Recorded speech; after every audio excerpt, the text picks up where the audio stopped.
Mən Niccolo Machiavelli haqqında bir xeyli video izləmişəm. Amma düzün deyim, onların çoxu boş şeydir. Faşizm haqqında videolar kimi hədəfə dəymir. Bəziləri 2-3 maraqlı hadisə danışır, sonra keçir güclü olmağın sirri kimi mənasız şeylərə. Digərləri isə ümumiyyətlə mövzunu əxlaqsızlıq kimi təqdim edir. Nietzsche'nin zəiflərin əxlaqı anlayışı ilə qarışdırır. Yəni bir sözlə bir çoxu səhv anlayıb. Bugün bu barədə danışacağıq. Hazırsınızsa başlayaq.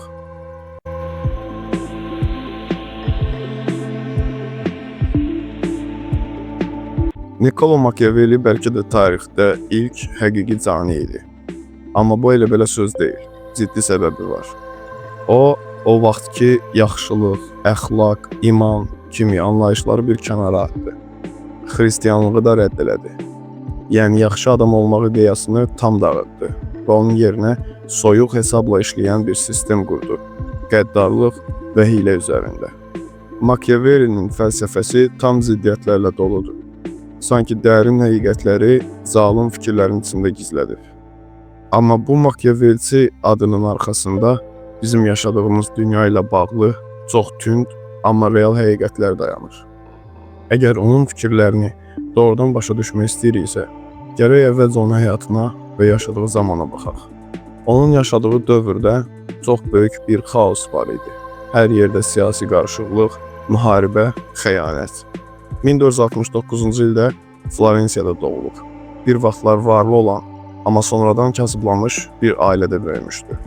Atası Bernardo hüquqşünas idi, amma elə də işləmir, sadəcə tanış bilişi çox idi. Və o vaxt üçün qəribə sayılsa belə dini məsələlərə şübhə ilə baxırdı.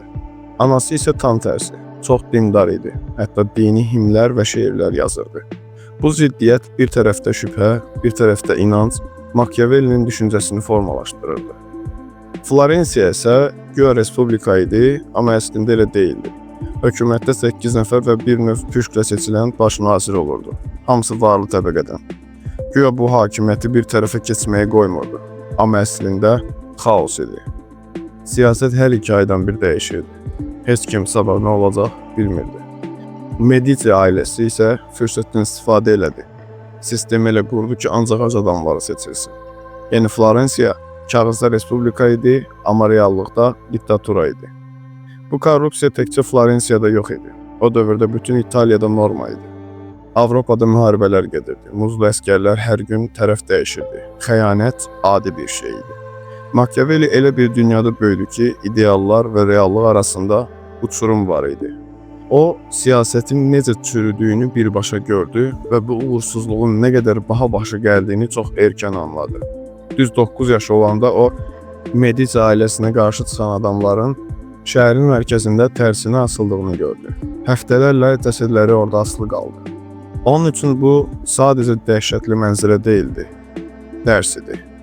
Korrupsiya və qəddarlıq onun uşaq vaxtı müəllimi bunlar idi. Machiavelli'nin gənclik illəri haqqında çox şey bilinmir, amma bir şey dəqiqdir. O yaxşı təhsil almışdı.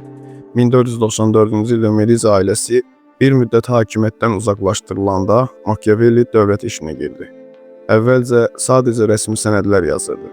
Amma çox keçmədən 28 yaşında Florensiyanın ən vacib idarələrindən birinə, 2-ci kansler vəzifəsinə qədər qalxdı. Sonra da müharibə şurasının katibi oldu. Yəni həm xarici siyasətə, həm də hərbi məsələlərə baxırdı.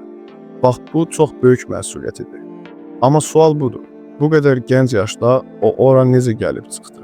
Heç bir sənəddə bu barədə dəqiq məlumat təəssüf ki yoxdur.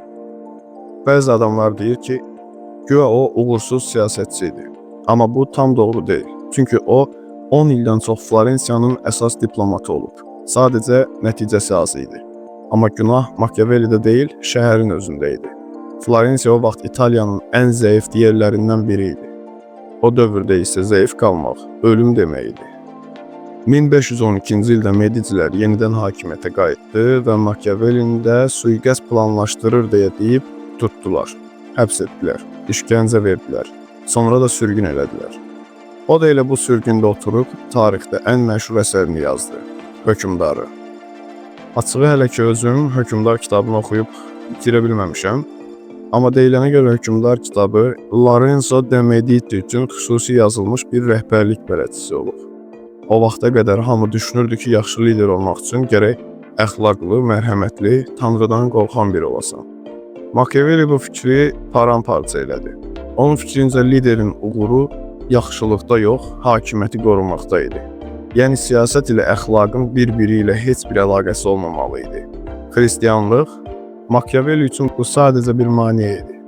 Ənənəvi əxlaq çox vaxt real həyatda işə yaramırdı. Bəzən liderin seçim imkanı olmur. O ya sərt olur, ya da məhv olur. Bu çox tünd, amma tam səmimi bir realizm idi. Machiavelli istəyirdi ki, bunu açıq şəkildə desin. Bəli, bəzən yaxşı insan olmaq mümkün deyil. O mesajını yumşaltmaq ya da mən də narahatam deyib özünə bəraət qazandırmaq istəmirdi. O birbaşa deyirdi. Əxlaq?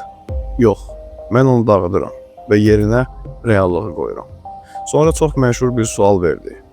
Lider sevilməlidir, yoxsa qorxulmalıdır? Onun fikrincə qorxulmalıdır. Çünki sevgi dəyişkəndir, qorxu isə sabitdir. İnsanlar səni sevir, sonra bir gün fikirlərini dəyişir, səni satır. Amma cəzadan qorxan adam səni satmaz. Sadəcə burada incə bir məsələ var. Hökmdar nifrət doğurmamalıdır. Çünki nifrət üsyan gətirir. Əgər qəddarlıq lazımdırsa, onu tez və səssiz elə. Mümkünsə fəzilətli görün, amma gərək olsa mərhəməti bir kənara qoy. Machiavelliyə görə səmimiyyət yaxşı şeydir. Amma real həyatda çox vaxt işə yaramır. Bir lider tülkü kimi olmalıdır. Hiləgər, sevik, lazım gəlsə yalan danışmağa və xəyanət etməyə hazır. Niyə? Çünki düşmənləri onsuz da belə edəcək. Amma əlbəttə ki, görüntü də çox vacibdir. İnsanlar səni əməllərinə görə yox, dediklərinə və nəticələrinə görə mühakimə edirlər. Yəni, fəzilətli görünmək kifayətdir, fəzilətli olmağa ehtiyac yoxdur. Machiavellinin dünyasında hər şey illüziyadır. Görünüş bəzən həqiqətin özündən də vacibdir. Machiavelli həm də taleyin və Tanrının uğuru müəyyən etdiyini inkar edirdi. Onun üçün həyat bir döyüş idi. Bir tərəfdə virtü, yəni bacarıq, güc, zəka, o biri tərəfdə isə fortuna, yəni bəxt və təsadüf. Bəxt həyatın yarısını idarə edir, amma o biri yarısını sənin bacarığın həll edir. O bunu belə izah edirdi. Əgər insanlar sel gəlməzdən əvvəl bənd tikməsə, kəndlərini su aparacaq. Yəni taleyin hökmü yalnız sən hazırlıqsız olanda keçərlidir. Ya uyğunlaş, ya da yox ol. Machiavelli deyirdi ki, insanın içində vəhşi bir tərəf var. Arzularla hərəkət edən bir heyvan. Freudun idi ilə yanğın kölgəsi kimi. Bu tərəfi boğmaq olmaz. Sadəcə nəzarətdə saxlamaq lazımdır. Mümkünsə əxlaqlı davran, amma sağ qalmaq üçün gərək olsa içindəki heyvanı burax. Onun ən dərin fikirlərindən biri də bu idi ki, dünya necə olmalıdır deyə düşünmək insanı məhv eləyir. Çünki dünya ədalətli, mərhəmətli ya xeyirxah deyil. Həqiqətən yaşamaq istəyirsənsə, reallığı olduğu kimi görməlisən. Bütün tələləri, xəyanətləri, yalanları ilə.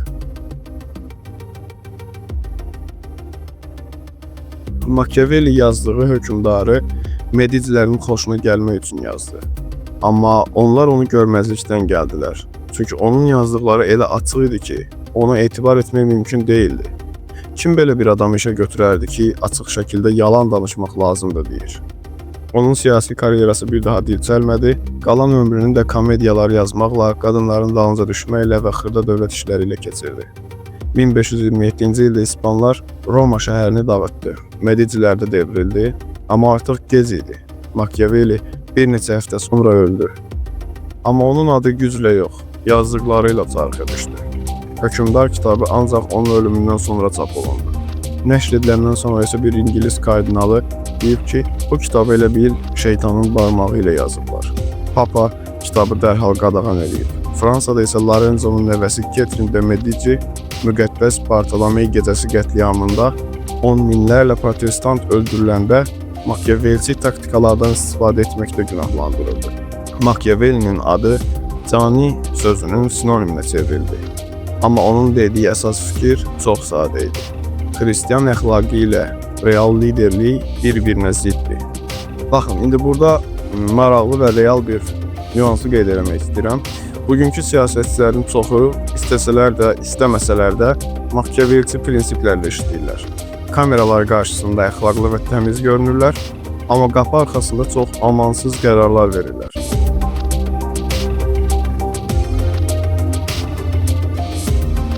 Mən inanıram ki, insanlar təbiətən yaxşıdır. Amma Machiavelli buna gülərdi. Deyərdi ki, sən dünyanın necə olduğunu yox, necə olmalı olduğunu düşünürsən. Onun gücə fokuslanması bir tərəfdən qorxuludur, amma bir tərəfdən də heyranedicidir.